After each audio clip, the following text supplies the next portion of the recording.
बिस्मिल्लाहिर्रहमानिर्रहीम, अस्सलाम वालेकुम। पहले हमने देखा था कि बर्नौलीज़ इक्वेशन क्या होती है या बर्नौलीज़ थ्योरम क्या होता है। तो आज और आने वाले नेक्स्ट 2 से 3 लेक्चर्स में हम देखेंगे ये एप्लीकेशंस ऑफ बर्नौलीज़ इक्वेशन क्या क्या हैं, यानी हम बर्नौलीज़ इक्वेशन को कहाँ कहाँ पर यूज़ कर सकते हैं। तो जो फर्स्ट एप्लीकेशन आज हम इसकी डिस्कस करेंगे वो कौन सी है, वो टॉरिसेलीज़ थ्योरम है। इसमें जो टॉरिसेली है वो क्या है, वो एक साइंटिस्ट का नाम है और जिसके शुरू में, उसी के नाम के शुरू में आपको ये वर्ड नज़र आ रहे हैं TORR, मतलब टॉर। और आपको पता है कि टॉर किसकी यूनिट है, ये हमारे पास यूनिट प्रेशर की होती है, लेकिन टॉर जो है ये सिस्टम इंटरनेशनल यूनिट नहीं है। तो वो भी हमें टॉरिसेली ने बताई थी। तो आज के टॉपिक में हम देखते हैं कि टॉरिसेलीज़ ने हमें क्या बताया हुआ है। तो देखिए, अगर हमारे पास एक अदद कंटेनर है, एक अदद कंटेनर है और वो क्या है, फुल पानी से भरा हुआ है। पानी की जगह आप कोई और लिक्विड भी ले सकते हैं, लेकिन हमने क्या लिया, वाटर लिया है। तो वाटर से क्या हुआ, ये फुल भरा हुआ है। अब अगर इसी कंटेनर में मैं यहाँ पर एक होल कर देता हूँ, ठीक है, जिसको आपकी बुक ने ऑरिफिस का नाम दिया हुआ है। ऑरिफिस मतलब होल या सुराख, इसमें मैं कर देता हूँ। तो जब मैं इसमें एक होल करूँगा तो क्या होगा कि वाटर यहाँ से बाहर आएगा, ऐसा ही है।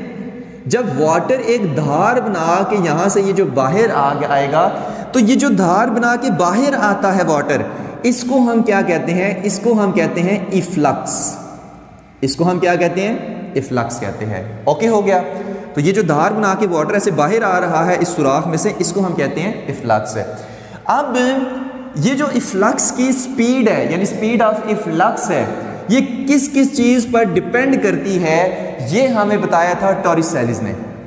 और वो हम एंड पे जाके देखेंगे कि जो स्पीड ऑफ इफ्लक्स है ये किस किस चीज़ पर डिपेंड करती है। ठीक है, आपको पता है अगर मैं सुराख यहाँ पे निकालूंगा तो पानी जो है वो मतलब आहिस्ता से बाहर, स्पीड पानी की कम होगी। यहाँ पर निकालूंगा तो स्पीड ज़्यादा होगी। यहाँ पर अगर मैंने एक सुराख निकाला है तो पानी की स्पीड बहुत ज़्यादा होगी। ठीक है, तो ये जो स्पीड ऑफ इफ्लक्स है ये किस किस चीज़ पे डिपेंड करती है, ये हमें बताया था टॉरिसेलीज़ ने कि कब ये ज़्यादा होगी, कब ये कम होगी। ठीक है, तो इसको हम इफ्लक्स कहते हैं। इसकी कुछ नेमिंग कर ले तो उसके बाद साफ सी पिक्चर पे चलते हैं। देखिए, अब इसमें ये जो क्रॉस सेक्शनल एरिया है, ये जो ऊपर वाला क्रॉस सेक्शन एरिया है, ठीक है, मतलब जो उस कंटेनर का खुला मुंह है, उसको हम कह रहे हैं ये क्रॉस सेक्शन एरिया है A1। और ये जो क्रॉस सेक्शन एरिया है, ये छोटा सा सुराख है, इसको हम कह लेते हैं कि ये है क्रॉस सेक्शन एरिया A2। अब यहाँ पर जाहिर है जब यहाँ से पानी बाहर निकलेगा तो ये जो फ्लूइड है, ये जो लिक्विड है, ये आहिस्ता आहिस्ता ऐसे नीचे आएगा। तो जो इसके नीचे आने की वेलोसिटी है उसको मैं क्या कह रहा हूँ, V1। और यहाँ से जिस स्पीड के साथ जो फ्लूइड है, यहाँ से जो वाटर है जो बाहर निकल रहा है, उसकी जो वेलोसिटी है उसको मैं कह देता हूँ V2। ओके, हो गया। अब यहाँ पर जो प्रेशर है, ठीक है, यहाँ पर आपकी बुक वाले ने यहाँ पर एक और भी ऐसे होल सा बना के यहाँ पे एक पाइप सा निकाला हुआ है, उसके बारे में इंशाल्लाह बाद में बात करते हैं। ठीक है, क्योंकि वो एक सेपरेट है, वो इंशाल्लाह एंड पे डिस्कस करेंगे। उसके बाद नेक्स्ट बात आती है इसके प्रेशर की। देखिए, एटमॉस्फेयर में ये जाहिर है पड़ा हुआ है, और यहाँ पर ये जो क्रॉस सेक्शन एरिया है वहाँ पर एक एटमॉस्फेरिक प्रेशर भी लग रहा है। अब ये जहाँ पर जो एटमॉस्फेरिक प्रेशर लग रहा है उसको आप कह लें P1। और यहाँ से भी जाहिर है ऑरिफिस ओपन है, तो यहाँ पर भी एक एटमॉस्फेरिक प्रेशर लग रहा है, इसको आप कह लें P2। ओके, हो गया। अब यहाँ पर एक बात याद रखने वाली है कि जितना एटमॉस्फेरिक प्रेशर यहाँ पर है उतना ही एटमॉस्फेरिक प्रेशर यहाँ पर लग रहा है। ठीक है, क्योंकि एटमॉस्फेरिक प्रेशर तो इक्वली दोनों पे लगेगा ना। तो यहाँ पर हम एक चीज़ लिखते हैं कि P1 is equal to P2 is equal to P। ठीक है, कि ये प्रेशर और ये प्रेशर, एटमॉस्फेरिक प्रेशर, ये दोनों क्या है, इक्वल है। अब हाइट का हम देख लेते हैं। ये जो पूरी हाइट है इस कंटेनर की, ठीक है, जहाँ तक वाटर हमने फिल किया हुआ है, तो इसको आप कह लें कि ये कितनी है, H1 है। और ये जो हाइट है इसको आप कह लें H2 के अर्थ से लेकर ये जो इफ्लक्स की स्पीड है, ठीक है, इफ्लक्स जहाँ पर हमने होल सा सुराख सा किया हुआ है, इस हाइट को आप कह लें कि ये क्या है, H2 है। अगर ये H1 है, पूरी हाइट है, और ये जो छोटी सी हाइट है जहाँ पर हमने सुराख निकाला हुआ है, उससे लेकर ये जो इस कंटेनर के बॉटम तक की, ये जो अर्थ तक की जो हमारे पास हाइट है वो कितनी है, H2 है। अब ये जो हाइट होगी, ये कितनी होगी? ये वाली हाइट होगी h1 माइनस h2 होगी। ठीक है, फॉर एग्जाम्पल ये वाली हाइट है 10, ये वाली हाइट है 2, तो 10 माइनस 2 तो ये वाली हाइट होगी 8। ओके हो गया, तो इतनी हाइट h1 माइनस h2 होगी। अब हम स्पीड ऑफ फ्लक्स फाइंड करने लगे हैं, और किस इक्वेशन को यूज करके? बर्नौलीज इक्वेशन को यूज करके, क्योंकि हमारी जो आज की हम एप्लीकेशन डिस्कस कर रहे हैं वो किसकी एप्लीकेशन डिस्कस कर रहे हैं? बर्नौलीज इक्वेशन की एप्लीकेशन डिस्कस कर रहे हैं। ठीक है, तो वो चीज़ देखते हैं कि वो हम किस तरह से सॉल्व करेंगे। अब यहाँ पर ये चीज़ ना साइड पर ये चीज़ हमने बनाई हुई है कि क्रॉस सेक्शन एरिया A1 है, वेलोसिटी इसकी V1 है, P1 है, यहाँ पर क्रॉस सेक्शन एरिया A2 है, वेलोसिटी V2 है, S2 हाइट है, ये हाइट H1 है, ये वाली हाइट H1 माइनस H2 है। ठीक है, तो ये साफ सी एक हमने पिक्चर यहाँ पर बना दी, इसी को यूज़ हम अब यहाँ पर करेंगे। ठीक है, तो V3 का आपको बताते हैं। ठीक है, ये इंशाल्लाह लास्ट में जाके डिस्कस करेंगे। तो बर्नौलीज इक्वेशन क्या थी? बर्नौलीज इक्वेशन थी कि P1 प्लस 1/2 रो V1 का square plus rho GH1 is equal to P2 plus 1/2 rho V2 का स्केयर प्लस रो GH2। ठीक है, जिसमें ये pressure, kinetic energy per unit volume, potential energy per unit volume, और यहाँ पर भी kinetic energy per unit volume, potential energy per unit volume, और ये हमारे पास प्रेशर हो गया। ठीक है, अब यहाँ पर देखिए कि एक और चीज की वेलोसिटी V1 जो वेलोसिटी है, आपको पता है कि ये जो क्रॉस सेक्शन एरिया A2 है, क्रॉस सेक्शन एरिया A2 है, ये इस क्रॉस सेक्शन एरिया A1 से थोड़ा सा छोटा है या बहुत ज्यादा छोटा है? तो हम कहेंगे ये बहुत ज्यादा छोटा है। तो क्या मैं लिख सकता हूं कि A1 जो है वो ग्रेटर देन है A2, मतलब ये वाला क्रॉस सेक्शन एरिया इस क्रॉस सेक्शन एरिया से बहुत ज़्यादा बड़ा है। तो अगर स्पीड ऑफ फ्लूइड की बात की जाए तो वो कहाँ पर ज़्यादा होगी? देखिए यहाँ पर ये जो V1 हमारे पास इसकी स्पीड है इस वाटर की नीचे आने की, ये ज़्यादा है, ये जो V2 यहाँ से वाटर की ये जो लिक्विड हमने लिया हुआ इसके बाहर निकलने की जो V2 स्पीड है ये ज़्यादा है। इन दोनों में से कौन सी ज़्यादा है? तो आप कहेंगे सर V2 बहुत ज़्यादा है। क्यों? देखिए जहाँ भी क्रॉस सेक्शन एरिया कम होता है ना, वहाँ पर स्पीड बहुत ज़्यादा तेज़ हो जाती है। जैसे फॉर एग्जांपल आप पौधों को पानी वगैरह दे रहे हैं, तो उस पाइप का क्रॉस सेक्शन एरिया होगा। अब आप क्या करें, उस पाइप का सिर्फ दबा दें। अब आपने दबा दिया तो क्या किया, क्रॉस सेक्शन एरिया को कम कर दिया। जब क्रॉस सेक्शन एरिया को कम करेंगे तो उसकी स्पीड क्या हो जाएगी, वाटर की, वो बहुत ज़्यादा हो जाएगी। तो क्रॉस सेक्शन एरिया कम करने से स्पीड ज़्यादा हो जाती है। ये इक्वेशन ऑफ कॉन्टिन्यूटी ने भी हमें बताया था कि इक्वेशन ऑफ कॉन्टिन्यूटी क्या थी कि AV product of area of cross section और वेलोसिटी, ये हमारे पास किसी भी पॉइंट पर पाइप में ये क्या रहेगी, ये कांस्टेंट रहेगी, ये चेंज नहीं होगी, कि इन दोनों का प्रोडक्ट हमेशा सेम आंसर देगा। तो इस हिसाब से कि जो एरिया है वो इनवर्सली प्रोपोर्शन है वेलोसिटी के, या हम कह सकते हैं स्पीड के। ऐसा ही है, यानी कि अगर एरिया बड़ा होगा तो जो स्पीड है वो बहुत ज़्यादा कम हो जाएगी। ऐसा ही है। अब यहाँ पर देखें कि जो यहाँ पे नीचे आने एरिया बहुत ज़्यादा बड़ा है तो V1 जो है ये बहुत कम होगा। यहाँ पर एरिया बहुत ज़्यादा छोटा है तो एरिया कम होगा, तो यहाँ पर जो स्पीड है वाटर की वो बहुत ज़्यादा हो जाएगी।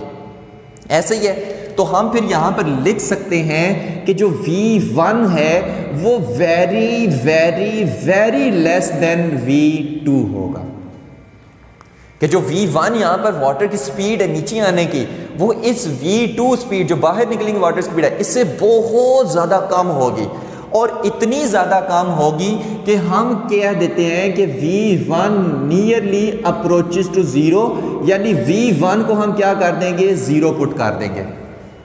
ओके हो गया।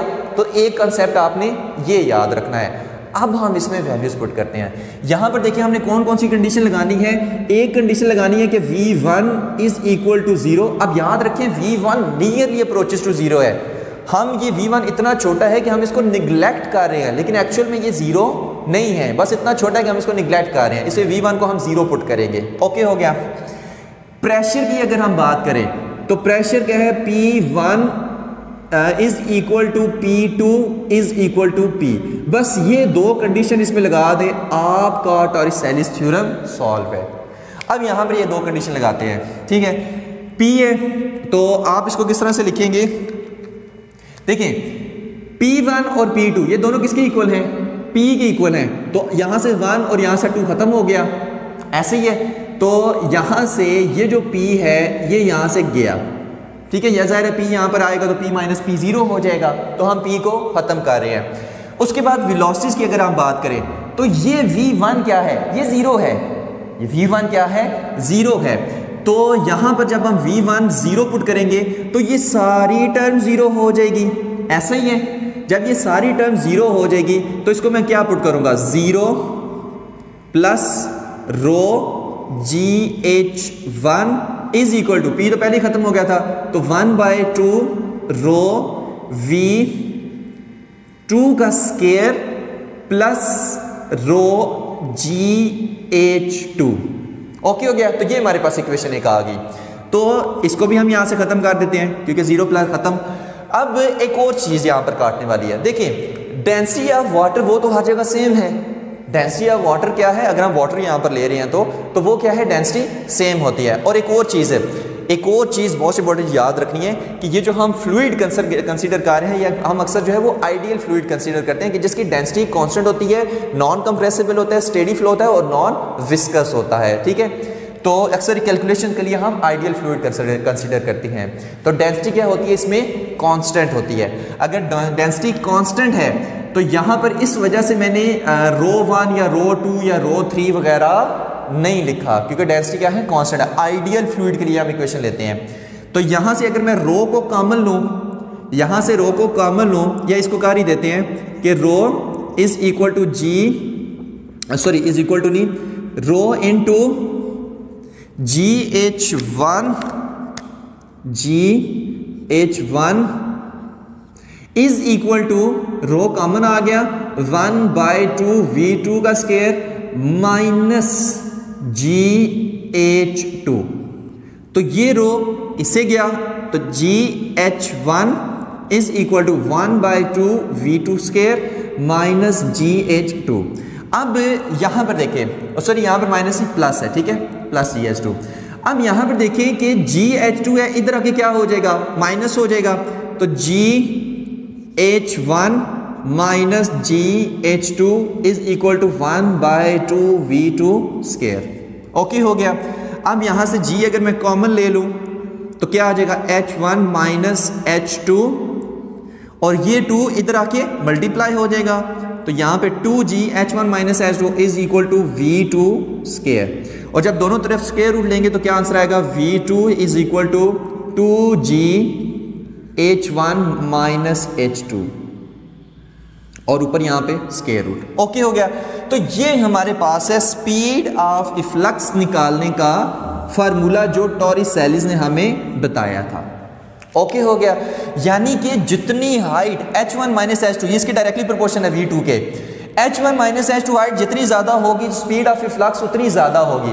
मतलब फॉर एग्जांपल अगर मैं यहाँ पर होल निकालूँ तो स्पीड ज़्यादा होगी, या यहाँ पर होल निकालूँ तो स्पीड ज़्यादा होगी। तो हमने अक्सर प्रैक्टिकल पे भी इसमें देखा हुआ है कि अगर किसी भी टैंकी के नीचे सुराख निकालें तो वहाँ पर स्पीड बहुत ज़्यादा होती है, अगर ऊपर सुराख निकालेंगे तो वहाँ पर स्पीड कम होगी। ठीक है, क्यों? क्योंकि यहाँ पर H1 माइनस H2 इतना रह जाता है और जब नीचे हम सुराख निकालेंगे तो H1 माइनस H2 इतना होगा। यानी जो हाइट का डिफरेंस है ये जितना ज़्यादा होगा H1 माइनस H2 उतनी ज़्यादा स्पीड ऑफ इफ्लक्स जो है वो ज़्यादा होगी। ये हमें टॉरिस-सैलिस ने बताया था।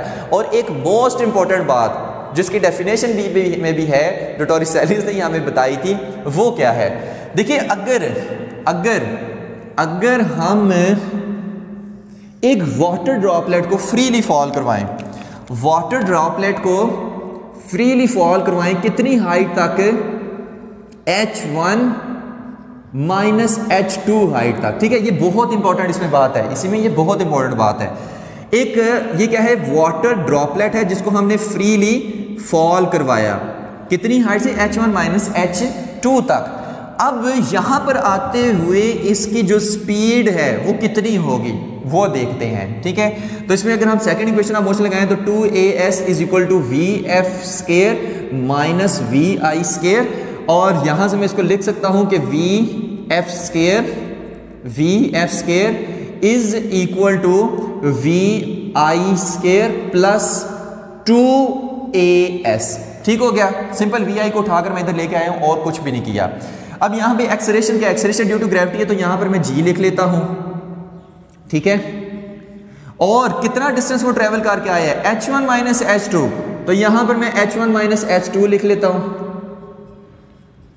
ओके हो गया, और vi जब यहां पर था, फॉर एग्जांपल यहां से मैंने इसको पकड़ा हुआ है, अभी छोड़ा नहीं है, तो v1 जो इसकी वेलोसिटी है वो क्या होगी, v1 जो इसकी वेलोसिटी vi आप इसकी कर लें, vi जो इसकी वेलोसिटी होगी वो क्या होगी, 0 होगी। अब जब vi 0 होगी तो यहां पर जब 0 पुट करेंगे तो ये भी खत्म। ठीक है, तो बाकी क्या बचेगा 2gh1 माइनस h2, और फाइनल वेलोसिटी क्या थी इसकी, v थी, तो vf को यहां से हम खत्म कर रहे हैं, तो v is equal to 2gh1 minus h2। भाई इसकी ये वो ही वेलोसिटी नहीं आई जो ये वाली आ रही है, सेम टू सेम दोनों फार्मूले नहीं आ रहे।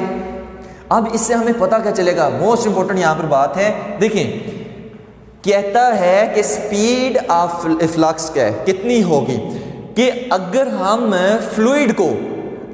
फ्लूइड को फ्रीली फॉल करवाएं h1 माइनस h2 हाइट तक, गौर से इस बात को सुनना है, अगर हम फ्लूइड को फ्रीली फॉल करवाएं h1 माइनस h2 हाइट तक, तो जो यहां पर पहुंचकर उसकी स्पीड होगी वही स्पीड ऑफ फ्लक्स भी होगी।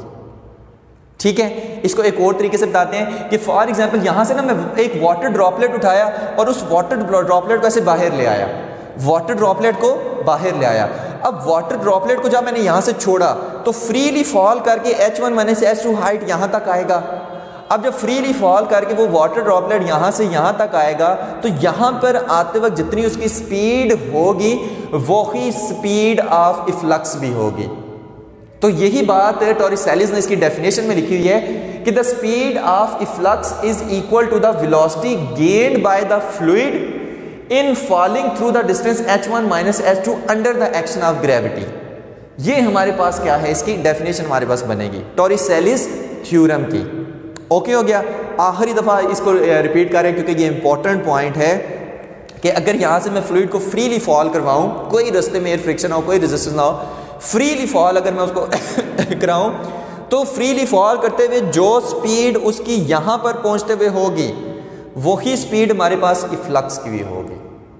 ठीक है, तो the speed of flux is equal to the velocity gained by the fluid in falling through the distance h1 minus h2। क्योंकि देखिए दोनों के फार्मूले क्या आ रहे हैं, बिल्कुल सेम नहीं आ रही, ऐसा ही है ना, तो ये चीजें याद रखनी है। फ्रीली फॉल तो ये हमारे पास आया, तो दोनों के फार्मूले क्या है, बिल्कुल सेम है। तो इसके अब लास्ट में हम देखते हैं कि ये V3 यानी ये जो हमारे पास एक सेकंड ऑरिफिस है, इसका क्या काम है, इसका छोटू सा ही काम है। देखिए कि अगर मैं इस हाइट को यहां तक करूं, और याद रखिए ये जो h1 हाइट है ना, ये बॉटम से लेकर ये जहां वाटर है ये वहां तक h1 हाइट है। ठीक है, ये इस पाइप की हाइट नहीं है, कई बच्चे इस पाइप की हाइट समझ लेते हैं, तो ये पूरे टैंक की हाइट है जहां तक हमने वाटर को भरा हुआ है। अब यहां पर देखिए V3 का क्या काम है, V3 का ये काम है कि अगर तो हम इसको इस तरह से यहां से खोल दें तो ये वाटर कैसे आएगा, ऐसे नीचे की तरफ आएगा, ऐसे ही है, ऐसे नीचे की तरफ आएगा। लेकिन अगर मैं इसको यहां से ऐसे बंद कर दूं, यहां से बंद कर दूं, तो ये वाटर ऐसे ऊपर की तरफ यहां से जाएगा और यहां से ऐसे बाहर निकलना शुरू हो जाएगा, ऐसा ही है। अब वो कहता है कि असूलन होना ये चाहिए था कि ये जो वाटर यहां से बाहर की तरफ निकल रहा है, इसकी हाइट जो है वो यहां तक जानी चाहिए थी। वो कहां तक जानी चाहिए थी, वो यहां तक जानी चाहिए थी जितना इस वाटर का लेवल है। मतलब ऐसे पानी ऐसे बाहर निकला ना, मतलब पानी जो है ना वो ऐसे ऐसे ऐसे बाहर निकल रहा है, तो जो ऐसे ऐसे बोला वो बाहर निकल रहा है, उसकी हाइट जो है वो यहां तक होनी चाहिए थी। लेकिन एक्चुअल में उसकी हाइट यहां तक नहीं होती। फॉर एग्जाम्पल एक्चुअल में जो उसकी हाइट है यहां से बाहर निकल के, वो जो फवारा सा नहीं बनता, उस फवारे की हाइट की वो बात कर रही है।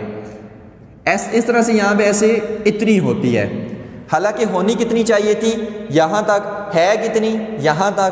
तो वो ये बात कर रहा है कि इसमें जो है वो कुछ फ्रिक्शन, एयर फ्रिक्शन की वजह से कुछ एनर्जी के लॉसेस हो जाते हैं और कुछ एयर रेजिस्टेंस की वजह से एनर्जी के लॉसेस हो जाते हैं, यानी एनर्जी लॉस हो जाता है, जिसकी वजह से ये जो जेट सा है ये यहाँ तक नहीं होता बल्कि ये यहाँ तक होता है। ओके हो गया, तो ये भी चीज़ इसमें याद रखनी है, यानी कुछ एनर्जी के लॉसेस हो जाते हैं जिसकी वजह से जेट यहाँ तक नहीं जाता, ये यहाँ तक ही रहता है। ओके हो गया, अगर वो एनर्जी के लॉसेस ना होते तो ये जो फवारा सा, ये जो जेट सा यहाँ से निकलता वो ऊपर तक जाता, ठीक है, जहाँ तक वाटर का लेवल है, लेकिन एक्चुअल में ऐसा नहीं होता। तो ये हमारे पास थी इस पाइप की कहानी जो हमने साइड पर लगाया हुआ है। तो ये हमारे पास क्या है, ये एक अलग कहानी है। अब लास्ट में इसकी एक और कहानी आती है कि देखिए यहाँ पर जब वाटर है तो उसकी जो उसके पास एनर्जी है वो कौन सी है, वो ग्रेविटेशनल पोटेंशियल एनर्जी है। तो जब वो वाटर नीचे की तरफ आएगा तो वही gravitational potential energy kinetic energy में चेंज होती है, तो ये भी एनर्जी का चेंज इसमें आता है। अब जो इफ्लक्स की स्पीड है वो किस किस चीज़ पर डिपेंड कर रही है, वो डिपेंड कर रही है वैल्यू जी पे और डिपेंड कर रही है H1 माइनस H2 पे कि ये जो हाइट का डिफरेंस है वो कितना है, उस पे जो स्पीड ऑफ फ्लक्स है ये डिपेंड कर रही है। तो ये तो हमारी सारी टॉरिस-एलिस थ्योरम की कहानियां, होप सो कि आपको समझ आ गई होंगी। तो ये था हमारा आज का lecture Taurus-Alice theorem. Next lecture में इंशाल्लाह मुलाकात होती है। Thank you very much, Allah Hafiz.